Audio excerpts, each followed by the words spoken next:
Bakit nga ba may mga propesya na hindi ibinubunyag sa publiko?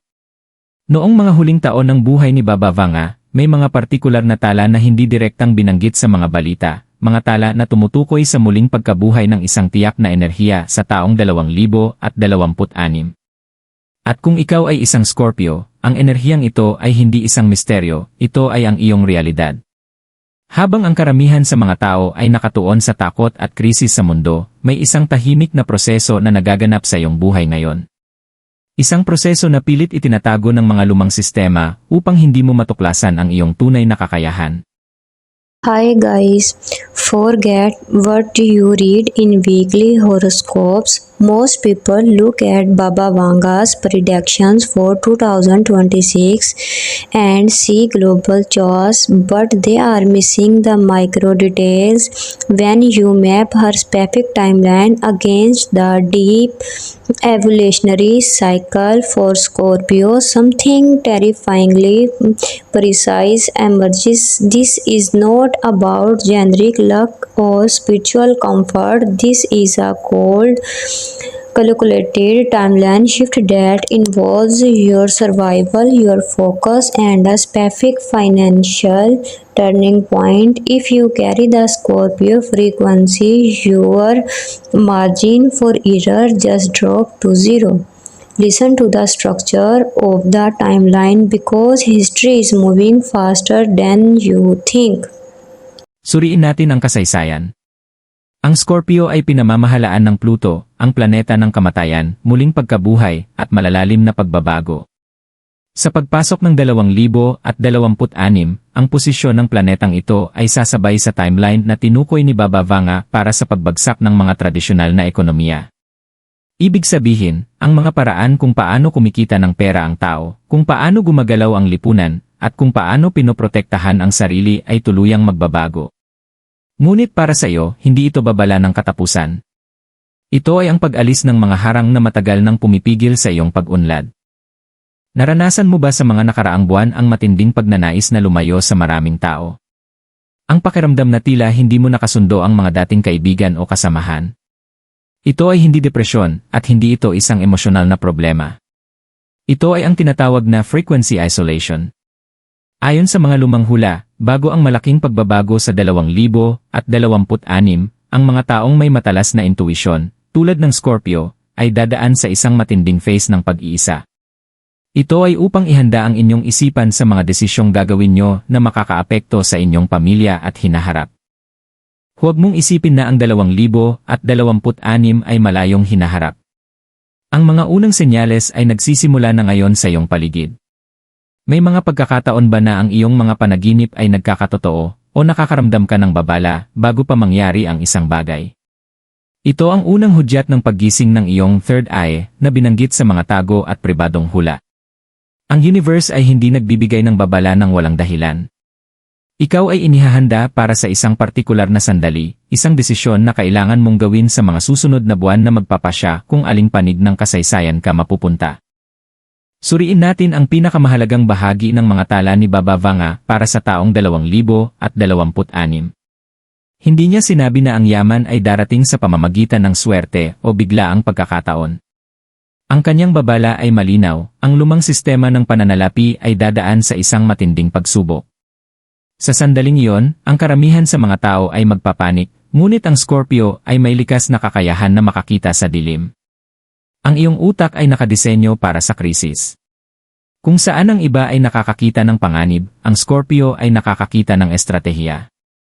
Ang darating na taon ay hindi tungkol sa pag-asa na magiging maayos ang lahat, ito ay tungkol sa pagtatayo ng sarili mong digital shield at mga ari-arian habang ang iba ay hindi pa nakahanda.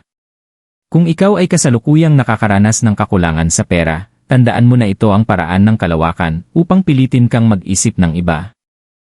Ano ang mangyayari kapag pumasok na ang taon?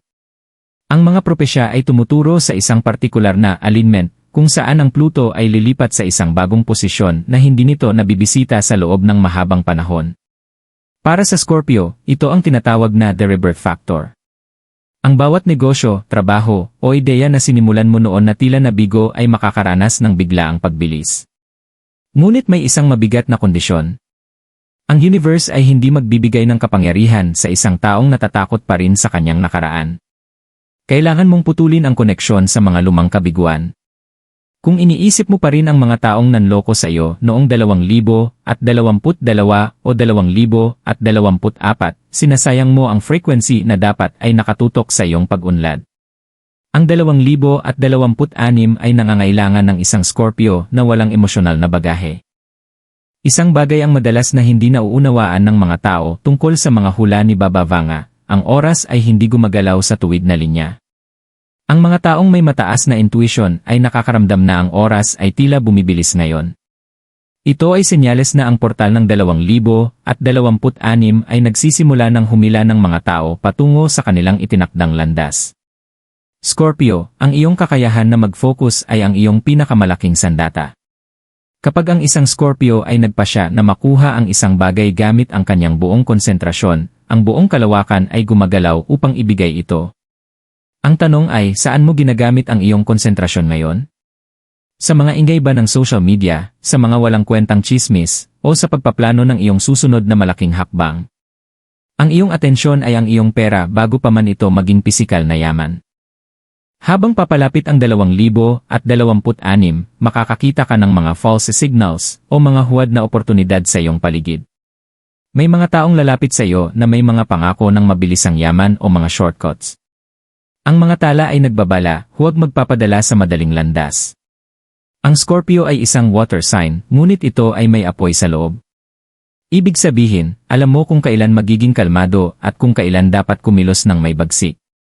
Gamitin ang iyong instinct upang suriin ang bawat taong pumapasok sa iyong buhay ngayon. Kung ang isang tao o oportunidad ay nagbibigay sa iyo ng kakaibang bigat sa dibdib, lumayo ka. Ang universe ay nililinis ang iyong paligid upang iwanan lamang ang mga bagay na makakatulong sa iyong pag-upo sa trono ng kasaganaan. Paano mo sisimulan ang pag-alin ng iyong sarili sa timeline na ito? Ang unang hakbang ay ang tinatawag na the silent execution. Simula sa araw na ito, huwag mong ipagsasabi ang iyong mga plano sa kahit na sino, kahit sa pinakamalapit mong kaibigan o pamilya. Ang enerhiya ng Scorpio ay nawawalan ng lakas kapag ito ay pinag-uusapan ng ibang tao. Hayaan mong ang iyong mga resulta ang magsalita para sa iyo sa 2026. Kapag ang iyong mga gabi ay ginugol mo sa pag-aaral, pagbuo, at pagpapalakas ng iyong isipan ng tahimik, doon nagpapadala ang kalawakan ng mga tamang koneksyon. Ikaw ay hindi biktima ng pagkakataon, ikaw ang master ng iyong sariling tadhana, at ang kasaysayan ay naghihintay sa iyong susunod na desisyon. Suriin natin ang pinakamalalim na sekreto ng timeline na ito. Ang taong 2026 ay hindi magsisimula sa isang biglaang pagsabog ng yaman sa unang araw ng Enero. Ayon sa pagsusuri sa geometry ng kalawakan at sa mga kalkulasyon na iniwan ng mga sinaunang astronomer, may isang partikular na buwan kung kailan ang enerhiya ng Scorpio ay sasailalim sa pinakamataas nitong presyon. Ito ang panahon ng mid-year eclipse. Sa mga buwang ito, makakaramdam ka ng matinding pagsubok sa iyong pasensya at sa iyong mga natitirang ari-arian. Ito ang tinatawag na the final sifting o ang huling pag-screen ng universe.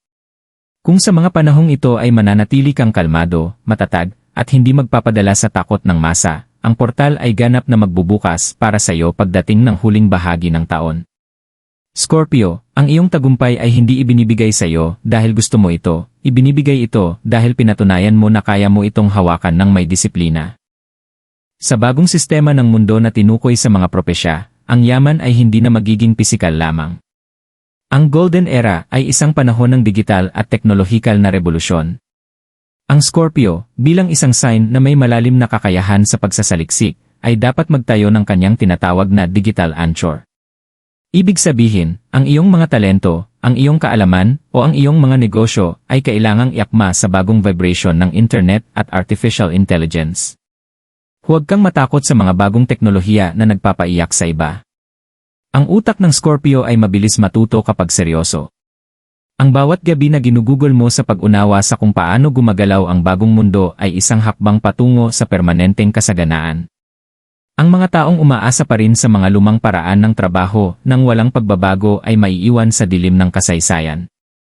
Bago natin tapusin ang pagsusuring ito, may isang praktikal na pagsasanay na iniwan ang mga iskolar para sa mga taong may mataas na intuition tulad mo. Tuwing gabi, bago ka matulog, isara mo ang iyong mga mata at huwag mong isipin ang iyong mga bayarin o ang mga taong nakasakit sa iyo. Sa halip, ituon mo ang iyong buong imahinasyon sa isang eksaktong larawan ng iyong sarili sa taong 2026, isang bersyon mo na malaya, walang utang, at may hawak na kontrol sa kanyang oras. Ito ay hindi simpleng pangarap lamang, ito ay ang tinatawag na quantum anchoring. Sinasabi mo sa kalawakan na handa na ang iyong frequency para sa linyang iyon ng tadhana. Ang Scorpio na gumagawa nito ng may disiplina sa loob ng 30 araw ay makakakita ng mga biglaang pagbabago sa pag-ugali ng mga tao sa kanyang paligid at sa mga oportunidad na dumarating sa kanyang pintuan. Ang mga tala ni Baba Vanga at ang mga alignment ng planeta ay nagbibigay lamang ng mapa, ngunit ikaw pa rin ang magpapasya kung lalakaran mo ang landas. Ang taong 2026 ay darating na may kasamang malaking pagbura sa mga lumang istruktura. Maaari kang sumama sa takot ng mundo, o maaari mong piliing gamitin ang iyong likas na lakas bilang isang Scorpio upang baguhin ang takbo ng iyong buhay at ng iyong pamilya. Ang universe ay hindi nagbibigay ng ganito kalalalim na impormasyon sa mga taong walang kakayahang umunawa. Kung narito ka pa rin sa huling bahagi ng videong ito, alam ng iyong puso na ang mensaheng ito ay para sa iyo. Ang kasaysayan ay isinusulat na ngayon at ang panulat ay nasa iyong mga kamay. This is the timeline. This is your blueprint. If you are ready to drop the old baggage and step into the 2026 alignment, leave a comment below with your sign and the words "I accept the timeline." Let the system knows you are paying attention. Don't forget to like this video and subscribe to Universe Secrets for the next analytical breakdown. Your focus is your power. Protect it. Execute in silence. And I will see you in the next investigation. Thank you.